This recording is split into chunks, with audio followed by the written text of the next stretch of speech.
Good evening, everybody, and welcome to my chat show that is called the Unsung Heroes, and this is my 104th episode.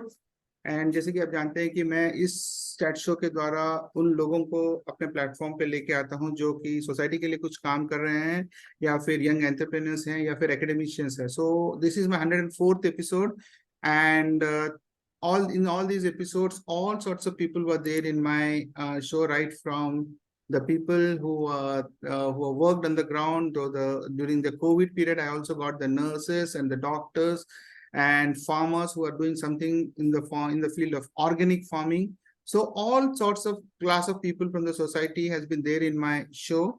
And thank you very much. My gratitude to all my viewers who has been appreciating my show for a long time, for whatever I am doing, and that's the reason why I have crossed my century mark. And today also I have a very very special guest, बहुत special guest है, because आज के date पे अगर हम academics को देखें या फिर हमारी studies को देखें, so things which are coming into picture are the AI की बात हम सुनते हैं, चैट जीपीटी की बात हम सुनते हैं. तो आज के जो स्टूडेंट्स हैं, एक बहुत ही very very critical situation where they had to think as to how to they going to plan their future. And only an academician who has been there into this field will be able to explain it better. And that's the reason why मैं आज मेरे जो guest आप देख सकते हैं, doctor Ganesh Shukla हैं, जो गुरु घासीदास यूनिवर्सिटी में प्रोफेसर है. आई एम सॉरी, प्रोफेसर बोल सकता हूँ? मैं असिस्टेंट प्रोफेसर हूँ जी. असिस्टेंट प्रोफेसर हैं, and he has a wide range of experience. He has उनकी जो क्वालिफिकेशंस अगर मैं करूं तो मेरे को समय कम होगा, तो अगर मैं चाहूंगा तो मैं तो उनका पूरा बायोडाटा आपके सामने रख सकता हूं. But then he is quite acclaimed and is very very famous among the students, and he understands the necessity of the youth today, because I have got the feedback from the students whom I'm connected with. So that's the reason why I thought I should bring him here and talk to him and understand what is the future for the young students today. So thank you very much, Dr. Ganesh Shukla, for being there in my show, and welcome to my show. Thank you sir, and नमस्कार मेरा आपको और सभी दर्शकों को जो अभी हमारे इस आज के लाइव टॉक शो को देख रहे हैं. और मैं श्रीनिवास सर को my heartful thanks to him for choosing me and providing this wonderful opportunity to interact with you. सबको पुनः एक बार नमस्कार. Thank you so much.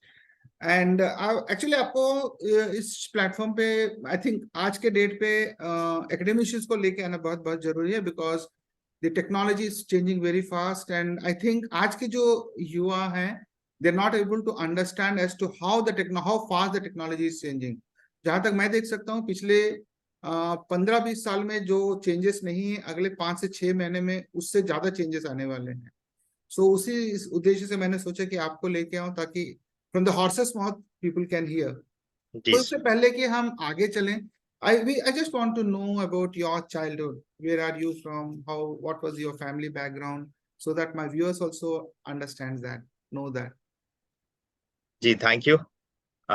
Basically, I belong to one small, I should say, village that is called Chachai, nearby Anuppur, and my district is Anuppur. I was born and brought up at Chachai. My father was working over there in a thermal power station, and एक छोटा सा colony और कस्बा था जिसमें कि जो हम कहते हैं ना कि भारत के विभिन्न प्रदेशों के लोग वहां रहते थे, क्योंकि थर्मल पावर प्लांट था मध्य प्रदेश, अविभाजित मध्य प्रदेश का. और मेरे पापा वहां पे एक टेक्नीशियन और टरबाइन ऑपरेटर के पद पर कार्य कर रहे थे, और मैं वहीं पैदा हुआ. मेरी जो स्कूलिंग है बोलता कक्षा 10 तक वहीं पे हुई. उसके बाद फिर कक्षा 11 और 12 मैं बिरसिंहपुर पाली, जो कि उमरिया डिस्ट्रिक्ट में है. मेरे पिताजी का स्थानांतरण हुआ, उसके कारण मैं वहां गया और वहां से मैंने 11th और 12th पास किया. और उसके उपरांत, क्योंकि और मैं प्राउडली कहता हूँ कि मैं सरस्वती शिशु मंदिर से पढ़ा, और जो आज जो हूँ कहीं ना कहीं मेरे माता पिता का और सरस्वती शिशु मंदिर स्कूल का जो योगदान मेरे लाइफ में है वो अभूतपूर्व है. और फिर दोनों मैंने पूरी क्लास बचपन से लेके पूरी क्लास 12 तक सरस्वती स्कूल से पास किया. उसके बाद मैं गवर्नमेंट इंजीनियरिंग कॉलेज जबलपुर, जो कि एक बहुत ही ऐतिहासिक एंड पुराना कॉलेज है 1947 का, वहां से मैंने इंजीनियरिंग की, department of industrial and production engineering से.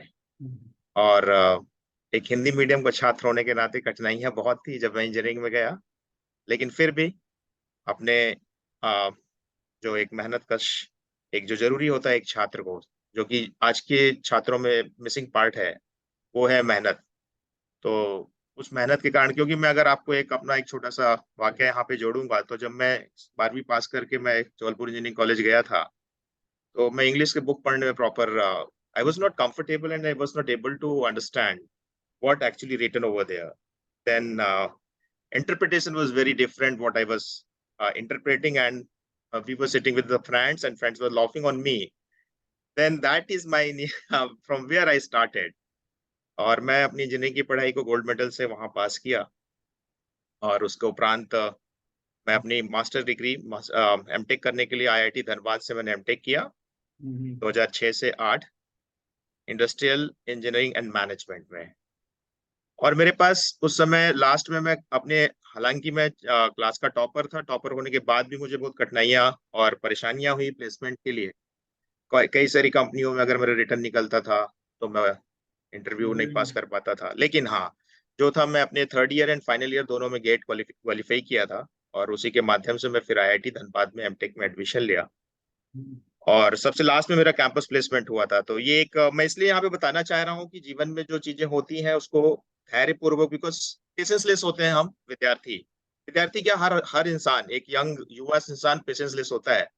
तो आई वाज थिंकिंग दैट कि being a topper I am not getting the job, even though my classmates were also thinking that कि he is a good in a, my teacher was also worried about that, but जो destiny में रहता है वो चलता रहता है। तो फिर मैं वहां से 2008 में आईआईटी धनबाद से अपने master industrial engineering and management में किया।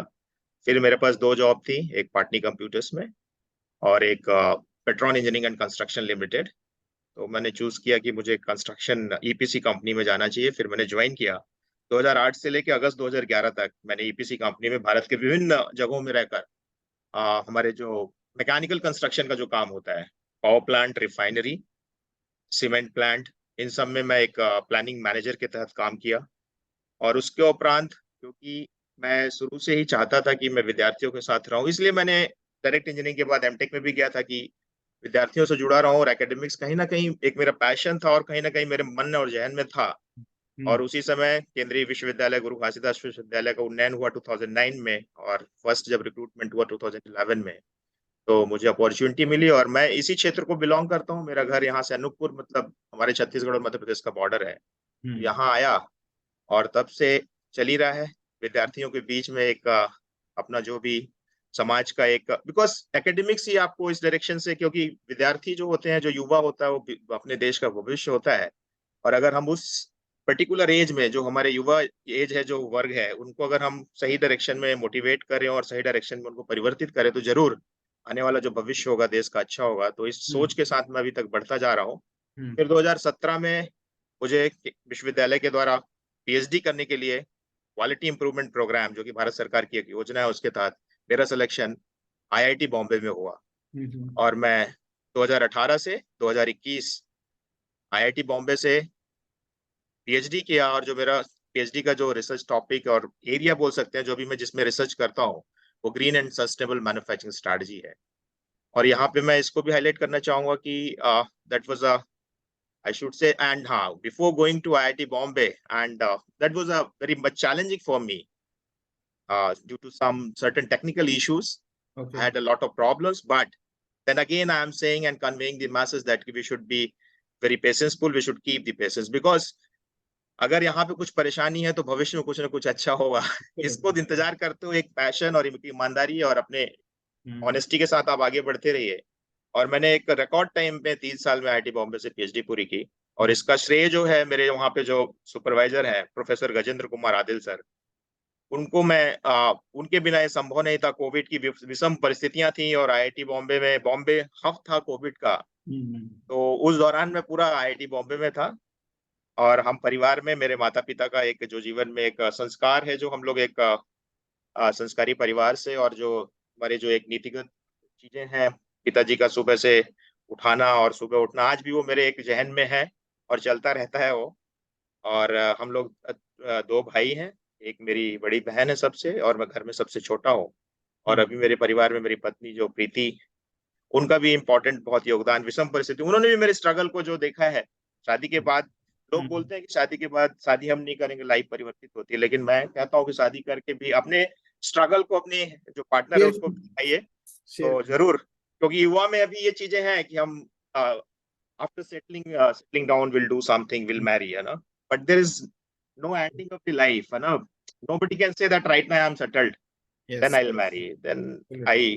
तो उनका बहुत योगदान मिला और बहुत जगह उन्होंने सहयोग किया। और मेरा एक बेटा है शीर शुक्ला, जो अभी क्लास 9th में है।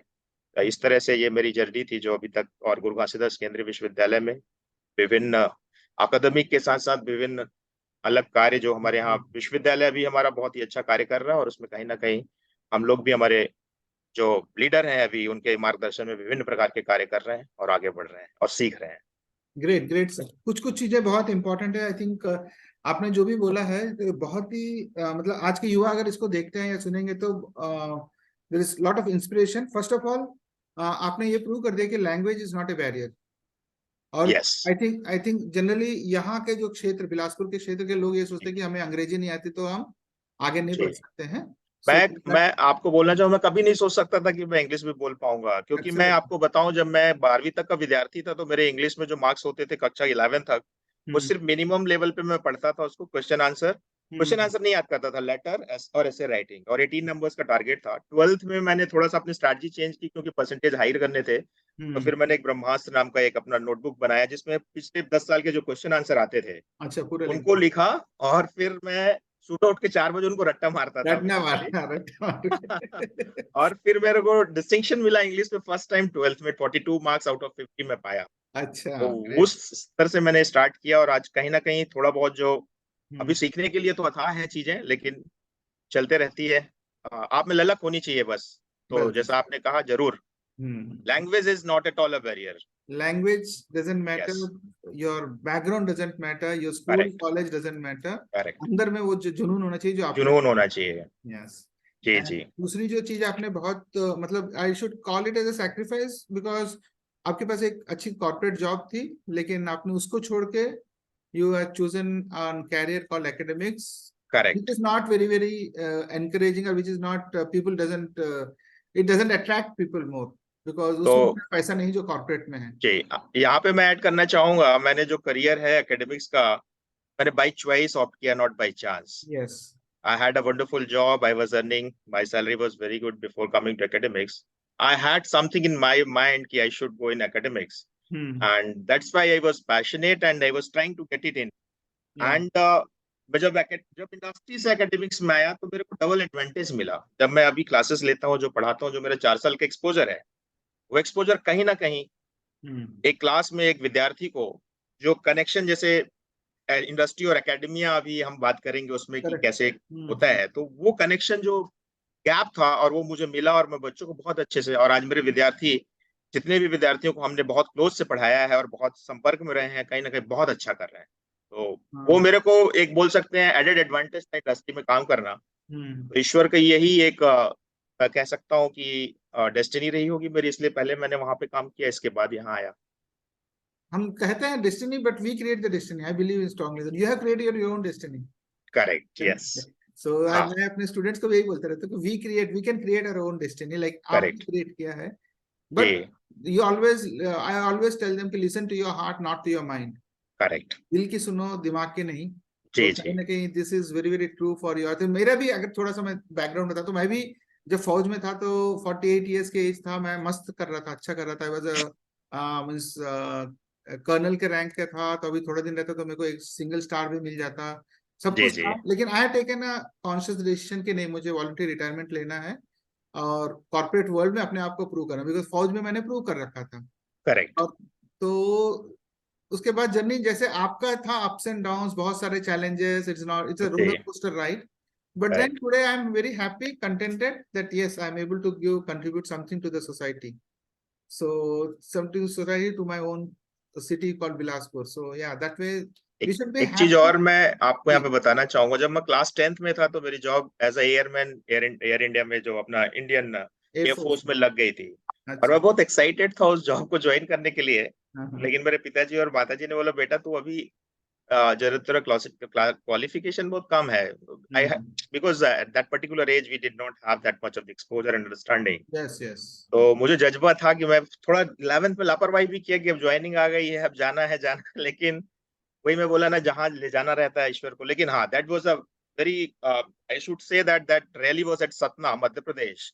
And out of 500 students were there, candidates were there, and I have chosen, I think 11 and 12 were selected.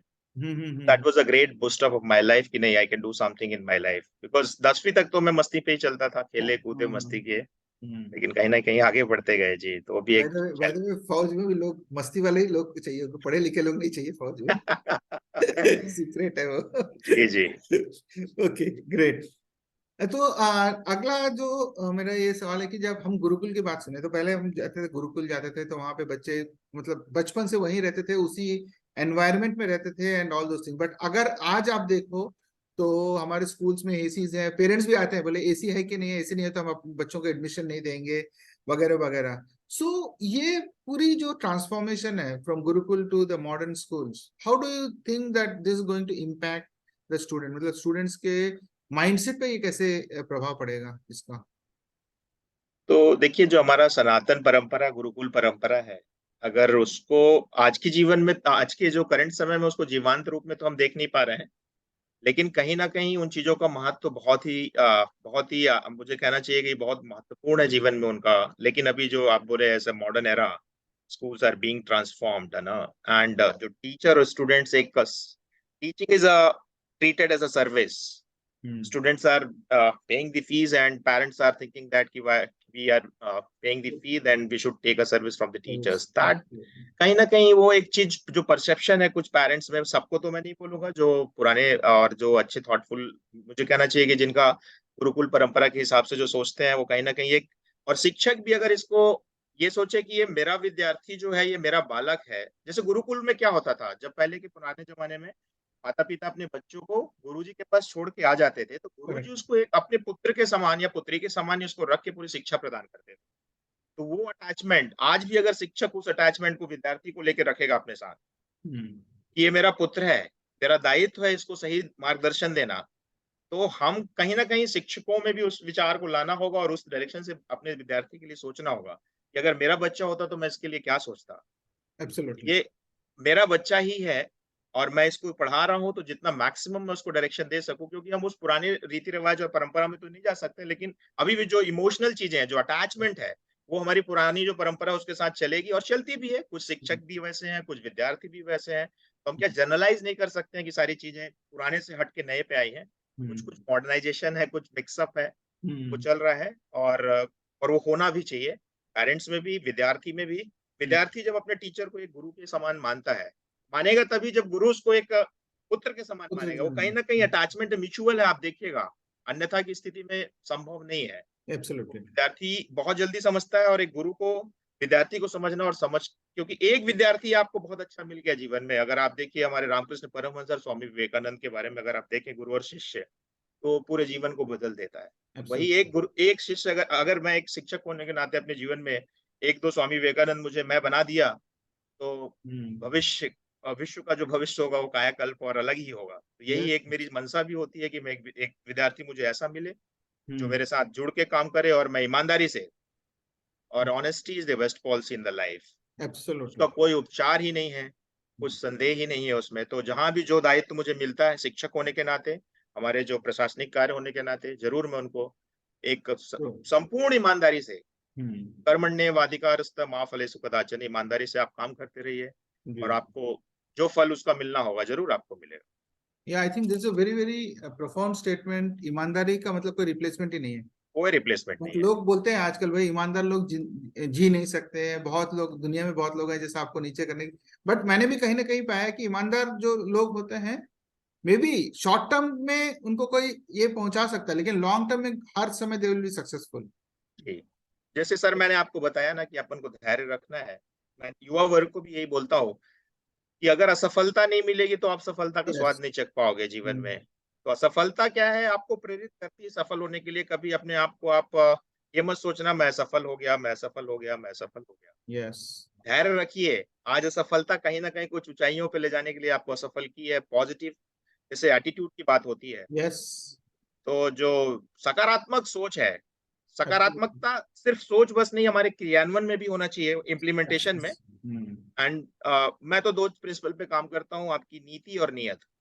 नियत से स्ट्रैटेजी, इंटेंशन शुड बी हाँ, correct. Intention and strategy should be very much honest and clear and truth, then you can go ahead. Suppose मैं कोई काम कर रहा हूँ, आपके साथ मिलके एक काम कर रहा हूँ, और कहीं ना कहीं आप उससे हर्ट हुए हैं, और अगर मेरी स्टार्ट एक नियत जो होगी, मेरी जो इंटेंशन होगा, अगर क्लियर होगा कि नहीं क्यों हुए ये, तो हम आपस में बात करके मैं अगर उसको क्लियर करूंगा, करेक्ट, और रॉन्ग इंटेंशन के साथ मैंने हर्ट नहीं किया आपको, आप हर्ट हुए हैं, जरूर आप उसको समझेंगे और उसको माफ करेंगे। और नहीं, इसीलिए बच्चों को भी, मैं अपने विद्यार्थियों को भी समझाता हूँ इस विषय पे कि जरूर अपनी स्ट्रैटेजी और इंटेंशन को सही रखो, बाकी दुनिया तो परेशान करती रहेगी, लोग बोलते रहेंगे, यस, है ना। और अच्छा काम करोगे, ऑड मैन आउट रहोगे, तो परेशानी और बढ़ती रहेगी आपकी।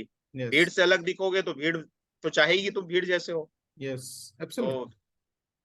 ये एक बहुत बड़ा लेसन है जीवन का, आई सबको थिंक आई इसको। ऑल्सो स्ट्रांगली बिलीव दैट अगर इंटेंशन आपका सही है तो, correct, and if you keep working on with that intention and a focused goal, things will happen because failures are the stepping stones to success.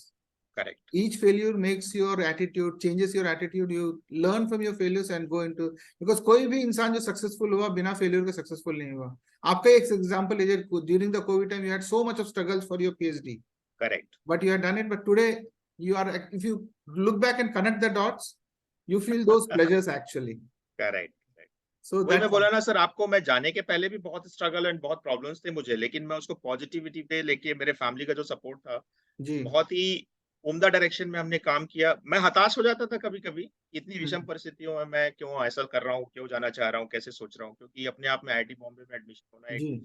मेरे और मेरे परिवार के लिए गौरव की बात थी। तो हम्म। कहीं ना कहीं हम उसको परस्यू करते रहे और ईमानदारी से परस्यू करते रहे, तो गए। और वही मैं बोला ना, धैर्य रखा। वहां पे मेरे जो प्रोफेसर गजेंद्र कुमार आदिल सर, मतलब ईश्वर ने उनको वहां पे बैठा के रखा था, हाँ, हाँ। और उन्होंने इतना, मतलब मैं तो मेहनत करता ही था, लेकिन एक जो पीएचडी की जो जर्नी होती है उसमें गुरु और जो शोधार्थी और जो पीएचडी गाइड होते हैं, निर्देशक, उनका बहुत ही इंपॉर्टेंट रोल होता है। तो उन्होंने मुझे बराबर मार्गदर्शन दिया, मैं उनसे बहुत कुछ सीखा इस एज में। इसीलिए बोलते हैं ना कि अच्छी संस्था में भी विद्यार्थियों को बोलता हूँ, एक बड़ी संस्थाओं में भी पढ़ना, एक एक्सपोजर लेना, यस। धीरे धीरे अच्छी चीज, जितना एक्सपोजर होगा आपका, जितना आप देखे होगे, उतना आपका विजन क्लियर होगा, आपकी डिसीजन मेकिंग चेंज होगी। दुनिया करेक्ट। घूमिए, दुनिया देखिए। और मैं अपने छोटे बच्चों को भी, अपने विद्यार्थियों को भी बोलता हूँ कि आप लोग जरूर टूर को भी एक एजुकेशन मानिए, और सिर्फ घूमने और सेल्फी लेने मत जाइए, सीखिए क्या है वहां पे। ये सारी चीजें जीवन में बहुत ही अभूतपूर्व चेंजेस करती हैं, तो मैं ऐसा विश्वास रखता हूँ। True, true, true. I think कहीं ना कहीं हमारे जो, आई डोंट नो, बिलासपुर के कुछ बच्चे, आप तो खैर बहुत बच्चों से रूबरू होते हैं तो मेरा उतना ज्यादा इंटरेक्शन बच्चों से नहीं होता है, बट कहीं ना कहीं वो हमारे बिलासपुर और छत्तीसगढ़ के बच्चे वो कुआं के मंडक की तरह है, बस उनको बाहर की जी, दुनिया में बहुत कम लोगों को पता है कि बाहर में क्या हो रहा है। जी, फॉर एग्जाम्पल जैसे अभी हमारे यहाँ पे इंटर्नशिप चल रहा था तो लोग सिविल वाले थे, तो मैंने उनको एक अपॉर्चुनिटी दिया आपके, बाय द वे, आपका जीजीयू के जो स्टार्टअप से ही, कि जी, चलो मैं जी, आप लोगों को सॉफ्टवेयर सिखाता हूँ बिकॉज बहुत लो कॉस्ट में, so that we prepare your skills for tomorrow. Correct, you will not believe, all the students category नहीं सर हमें तो सिविल में ही करना है। मैं उनको ये भी समझाया भी सिविल में अब जॉब्स नहीं रहेंगे, it's always better to learn new skills so that you are industry ready. Correct, they are not ready, they are not willing. और मैंने स्टार्ट कराया, अभी चल भी रहा है कोर्स, जी, अब जी, 20 लोगों ने ये भी लिए हैं, तो I will not disclose the names here, but then 20 लोग क्लास भी कर रहे हैं पाइथन जी, वगैरह का। So that correct. Is the attitude. अब आके वो बोलते कि सर हमें ज्वाइन करना है करके, तो जब, वही सर, जैसा आपने एटीट्यूड वर्ड दिया गया, तो एटीट्यूड और एप्टीट्यूड का हाँ, रोल लाइफ में बहुत ही बहुत इंपॉर्टेंट है। मैं इंपॉर्टेंट। बच्चों को भी सॉफ्ट स्किल्स के बारे में भी बताता हूँ मैं, yes. Hard skills and soft skills. इसको मैं यहाँ पे, फिर जो युवा जुड़े होंगे इस चैनल में, तो मैं एक छोटा सा एग्जाम्पल दूंगा। सबसे पहले मैं एक डॉक्टर का एग्जाम्पल दूंगा। आप देखिए, दो डॉक्टर हैं, दोनों एम्स से वेल क्वालिफाइड है, समझ लीजिए दोनों कार्डियोलॉजिस्ट है एम्स दिल्ली के। लेकिन आप देखेंगे कि एक डॉक्टर के पास लंबी क्यू है, एक डॉक्टर के पास क्यू नहीं है। क्यों है? दोनों देखिए, अगर आप जाएंगे एप्टीट्यूड वाइज, तो both are equally qualified from AIIMS Delhi से, for example. but one is having more number of the patient and other does not. Why it is happening so? We should think about. Yes. Young people should think about why it is happening so. So somehow soft skills play a very crucial role in a life, even or your professional life, personal life. तो कहीं ना कहीं जो दूसरा doctor होगा जिसके पास लंबी Q होगी, वो कहीं ना कहीं जो इसके इंटरपर्सनल स्किल्स होंगे, पेशेंट से बात करना, पेशेंट्स, क्योंकि आधी दवाइयाँ, आधा तो ट्रीटमेंट डॉक्टर एक बार अच्छे से आपसे बात कर लिया तो एक जो मरीज है वो खुश होकर घर जाएगा, तो दवाइयाँ भी असर अच्छा करती हैं और मरीज भी लगता है नहीं डॉक्टर साहब ने सुना अच्छा है। Correct, true. तो ये है इंटरपर्सनल एंड सॉफ्ट स्किल का रोल्स। मैं बच्चों को बहुत मोटिवेट करता हूँ इस चीज के लिए, और मैं बोलता हूँ जो आप सीखे हो उसको इम्प्लीमेंट भी करो। जैसे एक दूसरा एग्जांपल मैं ट्रैफिक का देता हूँ हमेशा। हम लोग बहुत पढ़े लिखे एजुकेटेड लोग हैं, और जो एक ग्रेजुएशन कर रहा है गुरु घासीदास विश्वविद्यालय से या किसी भी विश्वविद्यालय से, कहीं भी कॉलेज से, एक 12th पास बच्चा, इवन दो 10वीं के बाद भी उसको इतना अवेयरनेस होता है सिग्नल्स क्या है, क्योंकि 18 साल हम एज्यूम करते हैं कि उसको गाड़ी चलाना चाहिए। yes. गाड़ी चला सकता है, भारत सरकार की उस नियम के तहत उसको लाइसेंस देती है। तो अगर 18 साल के बाद पढ़ा हुआ बच्चा सिग्नल को जानता है, रेड सिग्नल अगर रुकना है, वो क्यों नहीं रुकता है? तो वही बोलते हैं ना कि लिटरेसी और एजुकेशन में डिफरेंस है। तो ये चीज भी मैं युवाओं को बहुत प्रेरित करता हूँ इस चीज में कि भाई दोस्त, अब बिलासपुर के सिग्नल्स तो हार्डली 120 सेकेंड्स, अभी कुछ कुछ बढ़ गए हैं, मैं देखा कहीं पे सिग्नल्स। तो जब मैं बॉम्बे से आया था यहाँ पे, शुरू में भी मैं 2011 में जब कॉर्पोरेट में था तो मेरा हेड ऑफिस बॉम्बे था, तो मैं बहुत टाइम लेता था और लोगों को जाने देता था, लेकिन मैं देखा अगर मैं जाने दूंगा और यहाँ पे मैं गाड़ी नहीं चला पाऊंगा ना। हाँ, करेक्ट। ये चीज थी। तो हमको, हमारे विद्यार्थियों को, हमारे युवाओं को जरूर जो हम सीखते हैं उसको अपने जीवन, अमल जो असल जीवन है वही तो शिक्षा है, परिलक्षित होनी चाहिए आपकी। ट्रू। नहीं तो कोई मतलब नहीं है बहुत ग्रेजुएशन ले लिया। एंड एक सर्टेन लाइफ के बाद मैं ये भी बोलता हूँ कि जो डिग्रीज है वो पीस ऑफ पेपर है, अलमारी में कवर्ड रहती हैं, और आपका जो एटीट्यूड है वही आपको जीवन की ऊंचाइयों पे ले जाएगा। काम करने का तरीका, लोगों से बात करने का तरीका, अप्रोच, सकारात्मक सोच, सकारात्मक कर्म, वही ऊंचा ले जाता है। और कहीं ना कहीं जिस विद्यार्थी में ये गुण होते हैं, आप देखिए अलग दिखेगा वो, अलग दिखेगा। और तो ऐसी एक फॉर्मूला है मेरा, success is equal to knowledge plus attitude, definitely knowledge is 15% and attitude is 85%. Yes, I also believe and I agree with this one. Yes. 85% जो रोल है वो आपका एटीट्यूड का ही है आपके सफल होने में। नहीं तो आपको कोई नहीं, जैसे डॉक्टर का ही मैंने एग्जांपल बता दिया, सफलता आपको, नॉलेज तो है ही है, वेल क्वालिफाइड हो आप, लेकिन आप नहीं हो, अगर आपका एटीट्यूड ठीक नहीं है टुवर्ड्स योर वर्क, कि आप पेशेंट का दवाई करना आपका दायित्व और कर्तव्य है, उसमें अगर ठीक से नहीं रहे तो आपको सफलता नहीं मिली। हर प्रोफेशन में यही चीज है, हर जगह आपको यही ले जाएगा। लोग बोलते हैं कुछ नहीं होता, लेकिन बहुत जरूरी है, ये बहुत कुछ होता है। हम लोग क्योंकि एक लेवल के बाद इसको एक्सपीरियंस करते हैं, विद्यार्थी एक्सपीरियंस नहीं कर पाता है, युवा जो है वो एज ही अलग होती है। they can't visualize also कि ऐसा भी हो सकता है करके। जी ग्रेट जी। चलिए अभी थोड़ा सा एजुकेशन स्टैंडर्ड की बात करते हैं बिलासपुर की। जी See, मेरे को जहां तक है कि Bilaspur and Raipur there are tier 3 cities now they are going to go to tier 2 cities because अगर आप बिलासपुर में देखो तो अभी आईटी इंफ्रास्ट्रक्चर वगैरह आ गया है जी, उसके बारे में बाद में बात करेंगे। But like tier 2 cities Pune, Nagpur, Nashik, they're all now getting overloaded, so industries have to come to Bilaspur and Chhattisgarh maybe 2 years, 3 years, 4 years down the line. And एक रीजन ये होता है कि एक तो इंडस्ट्री रेडी होना चाहिए हमारी स्टेट, उनको वेलकम करना चाहिए। दूसरा एजुकेशन स्टैंडर्ड यहाँ पे अच्छा होना चाहिए, बिकॉज अगर आप देखोगे तो थोड़ा सा भी लड़का अगर लड़का या लड़की स्टूडेंट थोड़ा सा क्वालिफाइड होते हैं तो बाहर चले जाते हैं, जॉब करते हैं, फिर वापस नहीं आते हैं जी। तो वही लोग रह जाते हैं, बच जाते हैं जो मतलब ज्यादा काम के नहीं है, जो भी है। सो बट देन अगर हमारा एजुकेशन स्टैंडर्ड अगर अच्छा करें तो एक बहुत बड़ा अपॉर्चुनिटी होगा कि बाहर की इंडस्ट्रीज यहाँ पे आए, यहाँ पे एम्प्लॉयमेंट जनरेट होगा। So what do you think about, because you are directly connected with the students, so what is the standard of education in Bilaspur and Chhattisgarh for this thing, university or colleges?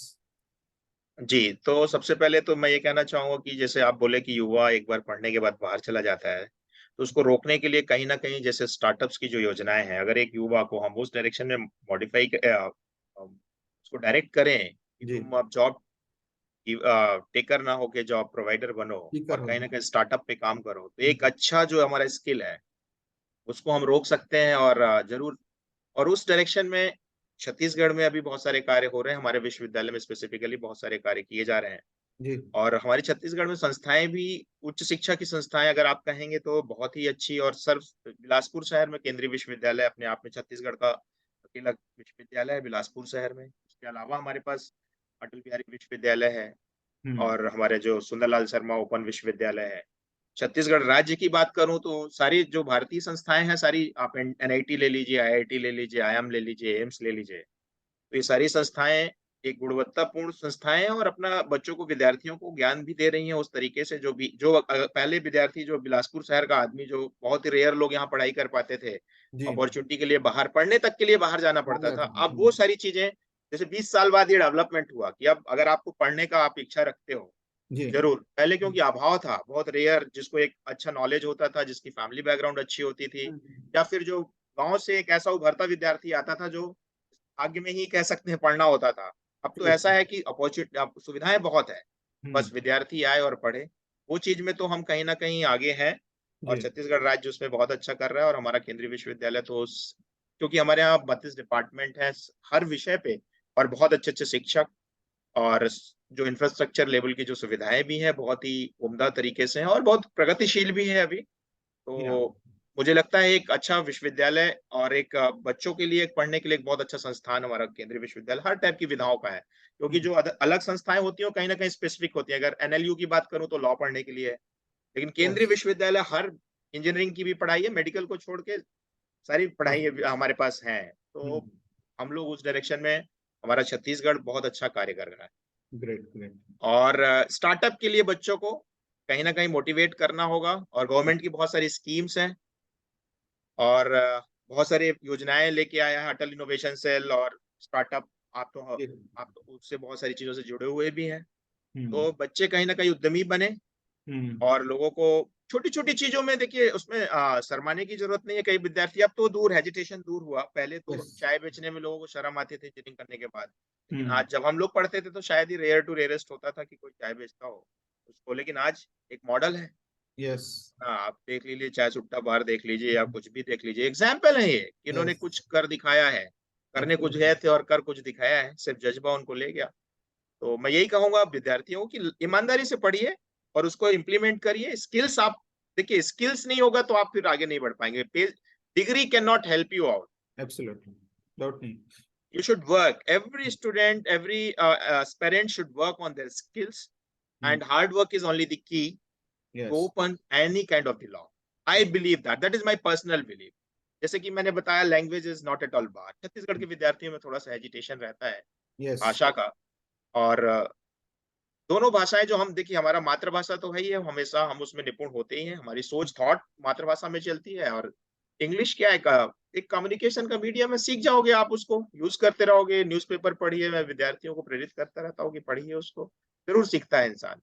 एक और छोटा सा चीज मैं थोड़ा सा और अंदर जाने से बताता हूँ। स्किल्स तो बहुत इंपॉर्टेंट है, there is not for to be successful, but when you are working on your passion, and उस पैशन में जो स्किल्स है अगर उसको आप डेवलप करोगे तो you can change your passion into a profession. Correct. So understanding your passion is very important. जैसे चाय चाय क्या IIM वाले चाय बनाया ना, चाय हाँ, वाला। आई एम चाय वाला भी है। IIM चाय चाय वाला सुट्टा तो बार भी चाय का ही आउटलेट है, नाम उसने यंग जनरेशन को अट्रैक्ट super करने के लिए उसने नाम दिया था चाय नाम। सुट्टा बार, लेकिन वो हाँ। चाय का ही आउटलेट है पूरा। हाँ। सो और इंदौर। पैशन पे काम करना बहुत जरूरी है, बिकॉज जब पैशन पे करोगे ना तो आप थकोगे नहीं। You correct. Keep working on your passion, तो स्किल्स डेवलप अपने आप होंगे। Correct. So I think that is one small thing I just wanted to add. Now, ठीक है, so now let me come to the burning topic of the day. आप correct. जान रहे हैं कि हम हर जगह, मतलब आप फेसबुक खोलो तो आपको ChatGPT, AI, ML दुनिया भर के ये आते हैं। एंड मैंने ये भी देखा कि लास्ट 10 इयर्स में जो चेंजेस नहीं आए, 15 इयर्स में जो चेंजेस नहीं आए, लास्ट 2-3 महीने में आए, बिकॉज 2-3 महीने में ChatGPT एंड AI बहुत ज्यादा आगे बढ़ गए। मतलब आज के डेट जी। पे आप वीडियो बनाने की जरूरत ही नहीं है, आप अपने टेक्स्ट डालो, वीडियो बन के आ जाता है विद इन 2 जी। मिनट्स। जी। So the world is changing very fast. Technology is very changing very fast. And as an professor in the college, how you are going to implement? Tell your students कि how they are going to prepare for tomorrow, because this is very important. As such, हमारे पास industry and academia का gap है. Skills are not available. But the way the technology is changing, हमारे students की सोच को बदलना पड़ेगा।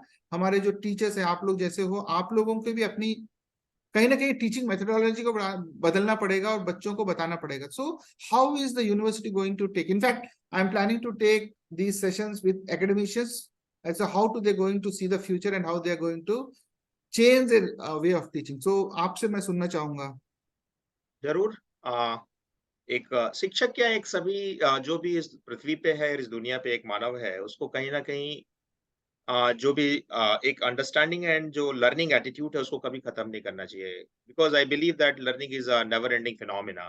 We should, nobody can say that कि I am complete right now. Yes. तो जैसे जैसे एक एग्जांपल आपको मैं नोकिया का देना चाहूंगा, क्योंकि समय के साथ चेंज नहीं हुआ इसलिए मार्केट से अब्सोल्यूट हो गया वो। कहीं ना कहीं उसने अडॉप्ट नहीं किया चेंज को।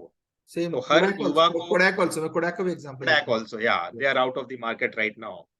तो उनको लगा था कि हमारा मोनोपोली है, यस, कोई हमको चेंज नहीं कर सकता है। एब्सोल्युटली। हाँ, तो उन्होंने इसीलिए, ये एक बहुत ही सुटेबल एग्जाम्पल है यहाँ पे कि हमको, जैसे अब चैट जीपीटी है, कोई भी टेक्नोलॉजी आती है, एक शिक्षक शिक्षक तो सीखेगा।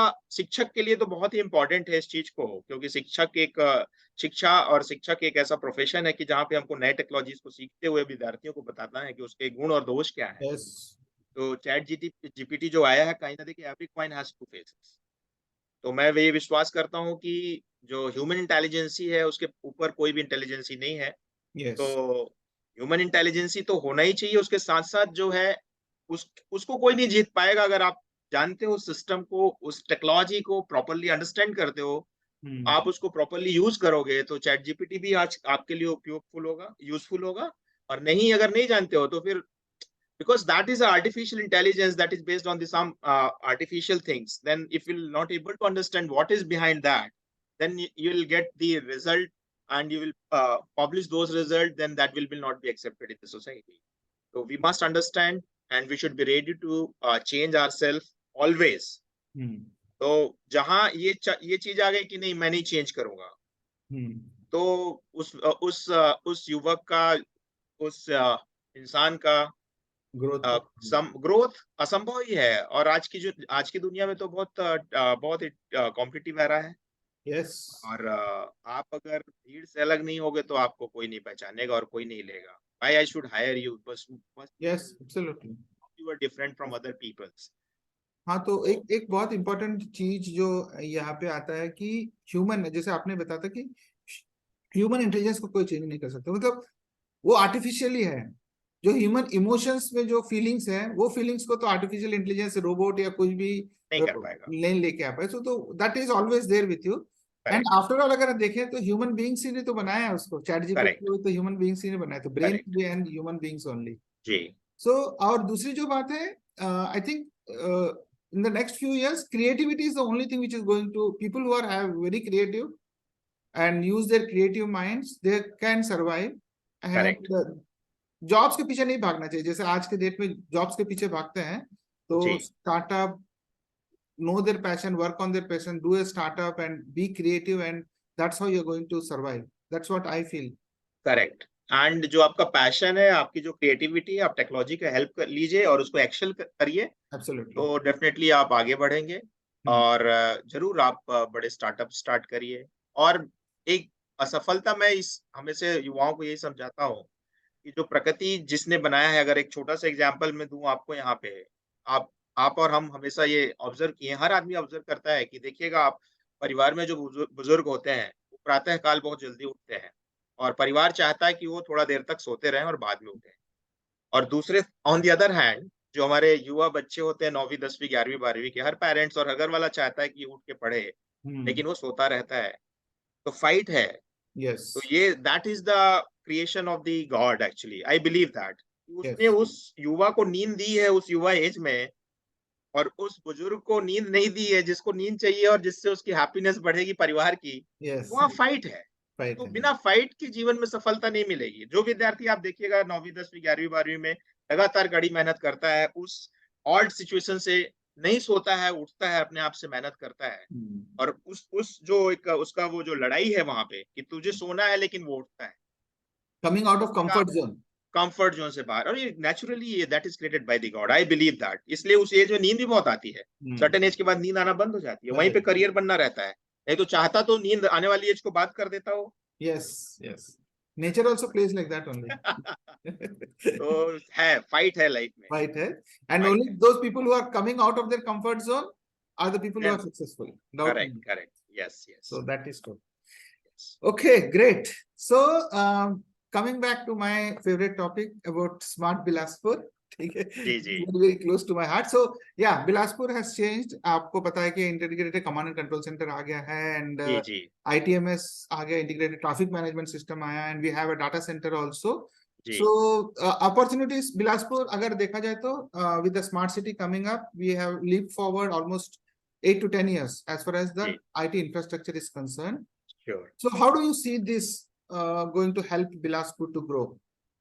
Definitely, IT infrastructure would be very instrumental for the growth of the Bilaspur, because we need a data, we need the control. Suppose right now I have seen that control which you are referring right now, that is centralized the data center. Yes. And one person can sit over there and control entire city, and they must have the data. Definitely, it is a very, I should say that is a milestone for the Bilaspur city. I should congratulate to smart city people as well as the government of India, government of Chhattisgarh, choosing this Bilaspur city.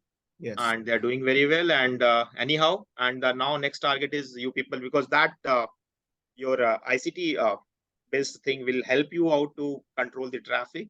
Yes. And definitely in few months, and I should say that in few years, imposement होगा। देखिए India का, Indian people का attitude है कि अगर fine नहीं देगा, देखिए हेलमेट नहीं लगाते हैं, उसको लगता है फाइन देंगे तो हेलमेट लगाएंगे, तो अरे हेलमेट हम लगाएंगे तो हम बचेंगे, उसमें फाइन देने से क्या इश्यू है। तो कहीं ना कहीं जब ये टेक्नोलॉजी बेस्ड सारी चीजें हो जाएंगी, हमारे जो अभी आपके जो स्मार्ट आपके नंबर बोर्ड भी, रजिस्ट्रेशन बोर्ड भी आ रहे हैं, तुरंत आपका जो रिकॉर्डर होगा उसको रिकॉर्ड करके तुरंत भेजेगा, तो कहीं ना कहीं मुझे लगता है चालू हो गया। हाँ, तो कहीं ना कहीं वो हेल्पफुल अभी होगा, चलान आना चालू हो जाएंगे लोगों के। हाँ, हमारे शहर के लिए बहुत ही हेल्पफुल होगा। और एक युवा वर्ग को मैं ये संदेश देना चाहूंगा कि जरूर आप जो नियम है, कहीं के भी नियम हो, चाहे वो ट्रैफिक नियम हो, घर के नियम हो, सरकार के नियम हो, उनका पालन करिए, तभी आप एक दायरे में रहते हुए आप आगे बढ़ पाएंगे। नियमों को मत तोड़िए। तो हमारा आईटी इंफ्रास्ट्रक्चर बहुत आगे जा रहा है। और दूसरी चीज रही कि मैं sustainable manufacturing and green manufacturing में काम भी करता हूँ, तो मैं अपने युवाओं को और जो मुझे सुन पा रहे हैं उनको एक मैसेज देना चाहूंगा कि जो वाटर लेवल है, तो मैं अभी तो बहुत अपने डीप रिसर्च के बारे में यहाँ पे बात नहीं करूंगा, एक कॉमन अंडरस्टैंडिंग की बात करूंगा कि पानी का जो बचाव है वो बहुत ही इम्पोर्टेंट है। मैं अभी कुछ दिन पहले हमारे सोसाइटी में बहुत सारी गाड़ियां डेली प्रतिदिन 20-30 bucket of water they were pouring, and they were cleaning their 4-wheelers, 2-wheelers. I stopped it strictly. I faced a lot of issues, problems from the people, but anyhow I thought कि I should stop this one. Okay. तो हमने कहा है उनको कि आप गीला कपड़ा से पोंछिए या फिर 1-2 bucket of water लीजिए। तो हमको कहीं ना कहीं हमारे दिनचर्या में आप जहाँ पे भी देखते हो जी, आप जिसको भी देखते हो, कभी भी निसंदेह, क्योंकि पानी की जो समस्या है निकट भविष्य में बहुत ही जल्दी आने वाली है। हम तो भाग्यशाली हैं कि इस शहर में अभी पानी बहुत अच्छा है। अगर आप मद्रास जैसे शहर का एग्जांपल लीजिए, और इस शहर की मैं बात करता हूँ, हम जो अच्छे लोग जहाँ पे सुविधाएं हैं वहां रह रहे हैं, जो हमारे और भी स्लम्स में जो नगरवासी हैं, हाँ, जो हमारे जो ऐसे एरिया हैं, लाइन लग के 3-3 बाल्टी 4-4 जी। बाल्टी उनको पानी मिलता है। तो मैं युवाओं को, हमको काम करना होगा। हम काम कभी-कभी ये बच्चे ये प्रश्न पूछते हैं, सर मेरे 2 बाल्टी पानी बचाने से क्या बचेगा? ठीक है, you should work your own duty. Don't think about that what other people will do. So, sir, मैं आपको बता दूं, since you are working on green sustainability and we are talking about startups, so we have conducted an IoT-based portable water management. We've done a pilot in ward number 43, and where we are going to get the live data as to see what is the quality of the water, what are the different indexes, and this is also again by a startup. So, and it's a twin, digital twin we call it. So हमको picture दिखेगा, उसमें clearly दिखेगा टैंकी में कितना पानी भरा है, सम्प में कितना पानी है, एनर्जी फ्लो कितना, what is energy consumption, what is the amount of water which is coming from the source and getting delivered to the end point. बहुत ही अच्छी शुरुआत है ये। और I will show you Definitely. this. I will show you this because Sure, you sure. can show it. I would be Yeah. happy to part of this kind of the initiatives, Hmm. and definitely I'll work on that direction also. Whatever Yeah. expertise I'm having right now, Yeah. definitely So in this since work. we are Yeah. talking about IoT and creativity, this is one thing which students can actually do it because this is done by a startup only and they Correct. reached to a particular stage. So water is a problem, mosquitoes are a problem, drainage system is a problem here. So all these things, creative minds should work together and then Definitely. yeah. And being a production engineer, I should say that is called the Industry 4.0. Yeah. Industry 4.0 talks about the application of the IoT and your conventional manufacturing methods. Then the True. example you quoted right now is the best and suitable example, I should say that. Yes. Because if you implement some automatic system, it will say, it will pass a message that now water tank is full. Yes. Automatically it will cut off. Yes. Then we'll save the water as well as the energy. Yep. Then indirectly definitely will help to save our Mother Earth. Yes. Because जिस pace से हम अपने resources को use कर रहे हैं, तो हमको आज से मैं जो एक कोट करना चाहूंगा कि 20 साल बाद हमको we need 4 equal earth to fulfill our demand. Okay. We cannot change our earth. So Yes. anyhow we Absolutely. have to move in that direction as you quoted. Yes. तो सारे लोगों को ये एक बहुत बड़ा मैसेज है और इस डायरेक्शन में सोचना होगा और करना होगा, और आप लोग कर रहे हैं, बहुत ही अच्छी शुरुआत है. मैं आपको शो करने की कोशिश करता हूँ सर, शेयर करने के वो मैं मेरे खुला हुआ है.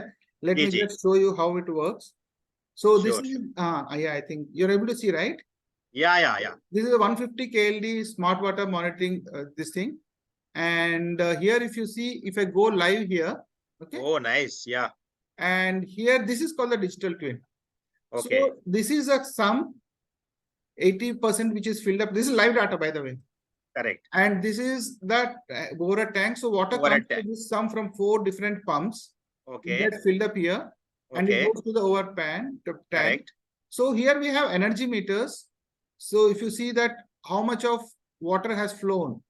Correct. This is being shown live. Okay? Correct.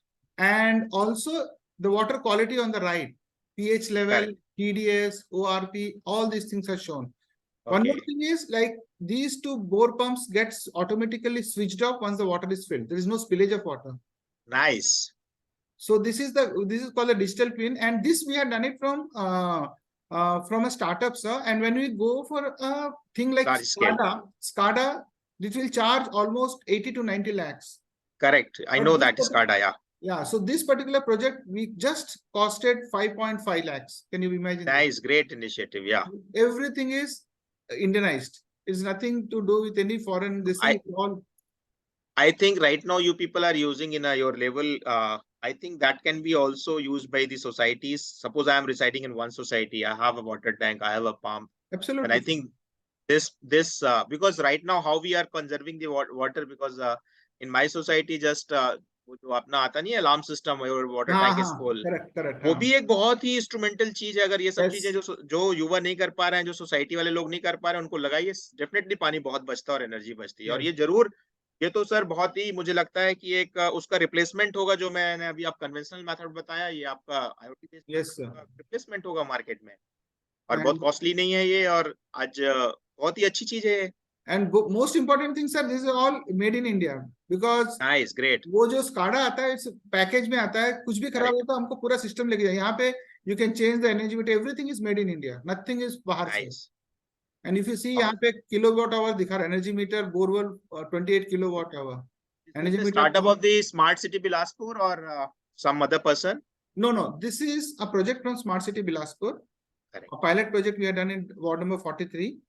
And correct, once this is successful, I think nobody else in the 100 smart cities have done this project. I'm very, very proud of saying it. Congratulations to Smart City Bilaspur. Yeah, so proud moment for all of us. Yeah, because, we are doing it. Because that digital twin is something very unique. Correct. So, yeah.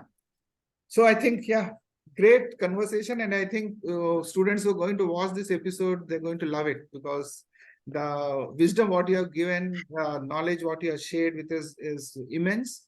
And before we go, any last message to the students? And की message यही है, जैसा कि मैंने अपने अभी पूरे entire discussion में भी बताया है, आपकी नीति और नियत और ईमानदारी से आप काम करते रहिए, जीवन में सफलताएं आपको मिलेंगी. असफलताओं से परेशान मत होइएगा, लगे रहिए, लेकिन हाँ, सफल ईमानदारी आपके मेहनत में भी होनी चाहिए। जैसे लोग बोलते हैं कि यूपीएससी और पीएससी की परीक्षाएँ पास नहीं कर पाते हैं।